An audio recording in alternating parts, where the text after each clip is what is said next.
할렐루야, 성경 통독 74일째입니다. 오늘은 사사기 9장에서 12장까지 살펴보도록 하겠습니다. 사사기 9장은 아비멜렉에 대한 그런 이야기이고 또 10장부터 12장까지는 사사 입다에 대한 그런 이야기입니다. 우리는 이렇게 사사의 그런 이야기를 보면서 이스라엘 역사를 보고 있는데 이스라엘 백성들은 이것을 역사서라고 그러지 않고 선지서라고 이야기했습니다. 그래서 우리는 하나님의 예언과 하나님의 그런 말씀을 받는다, 이런 마음으로 성경을 묵상하면 좋겠습니다. 9장의 아비멜렉은 기드온의 아들입니다. 그런데 그냥 아들이 아니라 세겜 족속에 있는 첩의 아들이고 70명의 아들들 중에 한 사람입니다. 70명이라는 것은 무엇입니까? 딸까지 합하면 100명이 넘는다는 것이죠. 기드온의 그런 삶이 하나님의 영감을 받고 하나님의 성령을 받은 그런 사사로서 이스라엘을 잘 다스린 것이 아니라 자기의 그런 욕망을 펼치면서 지도자가 되었던 것입니다. 이런 씨앗이 결국은 불신앙을 낳았고 불신앙의 아들, 악한 아들을 만들어서 그 악한 아들이 결국은 자기 외가에 가서 나머지 형제들 다 죽이는 그런 음모를 꾸밉니다. 그리고 결국은 성공합니다. 68명의 아들이 다 죽었고요. 한 명, 막내 아들 요담만 살아남게 되었죠. 막내 아들은 이스라엘 백성들 앞에서, 하나님 앞에서 그들에게 저주를 퍼붓습니다. 그 저주는 그대로 임했고 이스라엘 백성도 또 세겜 백성들도 다 어려움을 겪고 죽는 일을 당하고 그 주인공 아비멜렉은 가장 비참하게 여자가 던진 맷돌에 맞아서 죽게 됩니다. 이것은 하나님의 그런 백성들이 온전히 하나님의 말씀을 따르지 않았을 때, 특별히 불신앙을 씨앗으로 갖고 있었을 때 얼마나 비참한 그런 일을 겪게 되는지를 우리에게 보여주는 것입니다. 입다의 이야기가 이제 10장부터 시작이 되고 있는데요. 입다는 기생의 그런 아들이었습니다. 10장에서는 먼저 그 배경을 보여주는데 그 당시는 암몬 족속이 와서 이스라엘 백성을 계속 침공하고 어렵게 만들었습니다. 18년 동안 그들이 계속 고생을 했죠.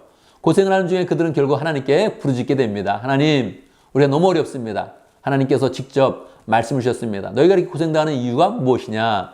나를 경배하지 않고 이방신을 섬겼기 때문이다. 하나님께서 말씀하시죠. 하나님의 말씀을 듣고 그들은 회개를 하고 그리고 이방신을 버리고 하나님만 따르겠습니다. 이런 자세를 보이게 됩니다. 16절에서 보면요, 하나님께서 그들을 보고만 계실 수 없었다, 이런 구절이 나와 있습니다. 결국 하나님께서 그들을 도와주시는 것이죠. 그때 암몬 족속은 다시 더 큰 군사를 이끌고 그들을 쳐들어와서 길르앗 지방에 진을 치고 있었습니다. 결국 이스라엘 백성들은 또다시 그들의 큰 침공을 받으니까 전쟁을 할 수밖에 없었죠. 그런데 그들의 문제는 장수가 없었던 것입니다. 자, 그래서 그들은 장수를 막 논의하면서 10장을 마치게 됩니다. 11장에 보면 그들이 한 장수를 기억해내는데 그의 이름은 입다였습니다. 입다는 첩의 아들이라 그랬죠. 첩의 아들이어서 사실은 길앗 지방에 사는 그런 사람들이 그를 쫓아버린 것입니다. 딴 곳으로 쫓아버려서 입다는 자기를 따르는 그런 사람들과 거기서 외롭게 살고 있었습니다. 그런데 길앗 지방에 사는 사람들이 입다를 초청한 것이죠. 대신 우리를 와서 싸워주면, 우리를 대표해서 싸워주면 우리가 당신을 지도자로 삼고 당신을 따르겠소, 이렇게 이야기합니다. 결국은 입다는 돌아와서 이제 길르앗 지방에 사는 사람들을 위해서 싸우게 됩니다. 길르앗 지방은 므낫세 지파에 속한 그런 지방이었습니다. 그들이 이제 먼저 싸움을 시작을 하는데 입다는 역사적인 그런 개념이 뚜렷했습니다. 그래서 먼저 암몬 족속의 사신을 보내서 이야기하죠. 왜 우리 땅에 쳐들어왔느냐, 돌아가라, 이야기하는데 암몬 족속은 자기의 땅을 돌려달라는 것입니다. 이스라엘 백성들이 지금 점령하고 있는 땅을 돌려달라는 것입니다. 입다는 출애굽의 사건을 잘 기억을 하면서 하나님께서 우리에게 주신 땅이니까 당신들이 돌아가라, 이렇게 이야기했습니다. 결국 외교적인 그런 문제로 해결되지 않아서 전쟁이 시작되었습니다. 그런데 입다가 전쟁을 나가면서 하나님 앞에 소원 한 가지를 합니다. 하나님, 내가 전쟁에서 이기게 되면 내가 돌아올 때 나를 맞이하는 첫 번째 사람을 앞에 번제물로 드리겠습니다. 소원을 했습니다. 입단 나와서 싸워서 이겼습니다. 그리고 돌아왔더니 그를 맞이하는 사람은 다른 사람이 아니라 그의 외동딸이었던 것입니다. 어떻게 해야 되는 것입니까? 저 같으면 이 소원을 번복하겠습니다. 그런데 그렇게 하나님 말씀을 잘 따르는 사람들도 아니었는데 이제 와서는 하나님께 드린 소원을 꼭 지켜야 된다고 입다는 정말 그 딸을 하나님 앞에 번제물로 드리는 것입니다. 성경은 왜 이 사실을 기록을 했을까요? 하나님은 인신제사를 좋아하지 않습니다. 그럼에도 불구하고 이 사건이 계속 진행되는 것은 입다가 하나님의 마음을 아는 그런 과정으로 나갔기 때문입니다. 입다는 자기 외동딸을 하나님께 번제물로 드리면서 하나님께서 외아들 예수 그리스도를 우리에게 주시는 것이 얼마나 어려웠는지를 깨닫게 되는 것입니다. 분명히 이것은 옳지 않은 일이지만 계속 진행되는 것은 입다도 그때 하나님의 그런 그 마음을 알게 되는 것이고 이스라엘 백성도 자기 자식을 번제물로 드리는 것이 얼마나 어려운지를 함께 깨닫게 되는 것입니다.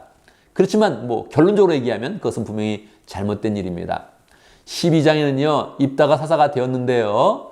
그가 싸울 때 므낫세 지파를 대표해서 싸우지 않았습니까? 그런데 이 므낫세 지파보다는 에브라임 지파가 항상 우위였거든요. 에브라임 지파가 이 지파를 무시하면서 왜 우리를 데리고 와 싸우지 않았냐? 왜 우리를 전쟁으로 같이 함께 하지 않았냐면서 막 무시를 하는 겁니다.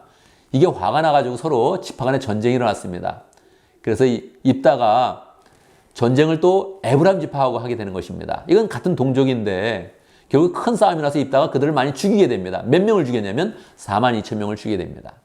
여러분 이러한 숫자는 적군을 죽일 때도 이만한 숫자가 나오지 않습니다. 그런데 동족 상잔의 그런 비극에서 이렇게 많이 죽이게 되는 것입니다. 큰 그런 비극이죠. 사사기에는 이렇게 계속 비극적인 그런 얘기가 자꾸 담겨져 있는 것입니다. 무엇입니까? 우리의 모습이죠. 우리가 신앙으로 온전히 서지지 못할 때 동족 상잔의 비극이 나고 우리 안에 분쟁이 나고 우리끼리 서로 공격하는 그런 일들이 계속 일어난다는 것을 보여주고 있는 것입니다. 후반부 12장에 보면 13절 압돈의 그의 이야기가 나오고요. 그리고 또 다른 곳에도 계속 또 입산의 그런 이야기가 나오고 여러 짧게 나온 그런 사사들의 그런 이야기가 나옵니다. 입산은 8절에 나오는데요. 아들 30명 있었고 딸 30명 있었는데 타국에 시집 보내고 또 장가 보냈다. 뭐 그런 얘기가 나옵니다. 물론 세 번역에서는 다른 집안의 사람과 결혼을 시켰다 하는 그런 이야기죠.